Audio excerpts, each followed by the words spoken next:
While it is the most magical time of the year, it's also the time of year for people to get sick.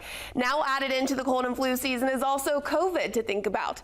And here to help us be better prepared is Amy Phelps from the Mid-Ohio Valley Health Department. Thank you so much for joining us. Thanks for having me. So I think the first question that a lot of people probably have on their mind is, when is cold and flu season?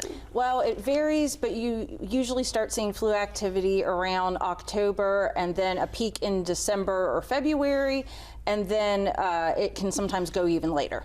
Okay, and what are some things that people should look for when it comes to symptoms so that they know, like, maybe this is something that they need to be concerned about? Everybody should watch for kind of the same symptoms for cold and flu and even COVID. It generally is congestion, sneezing, coughing, that kind of thing. You can even have like body aches with cold, because a lot of times people think that's just flu, but you can actually have it with cold. Really? So, and then if it's like staying longer than like about a week or so, then or if you're having like a really high fever, you might want to talk to your doctor or another healthcare provider about if you have a flu or even potentially COVID.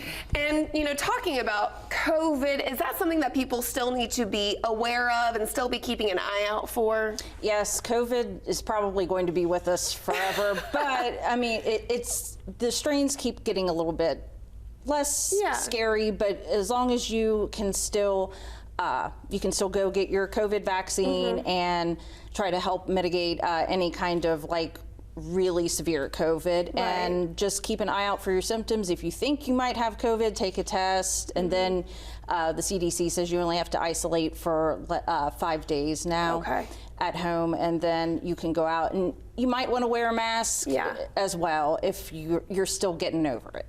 And what are some ways that people can maybe help prevent getting sick during this time?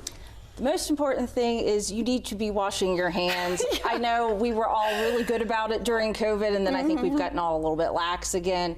But wash your hands especially before touching your face. Oh yeah. You need to make sure you're covering your sneezes and coughs. And again, vaccines. We have, you know, the flu vaccine. You can get to try to help prevent having a severe case of the flu. The same with COVID. Yeah. And there's even some for older adults and younger children to protect against, we'll say, like pneumonia and things like that. And my last question for you is, are there any local resources available to people who maybe want to help prevent getting sick, or maybe once they do get sick and they just need some extra help?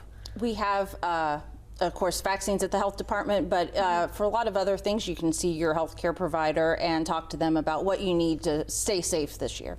Thank you so much for coming on and sharing this. I'm sure it was helpful for at least somebody out there. I know it was helpful for me, so we do really, really appreciate it. Thank you.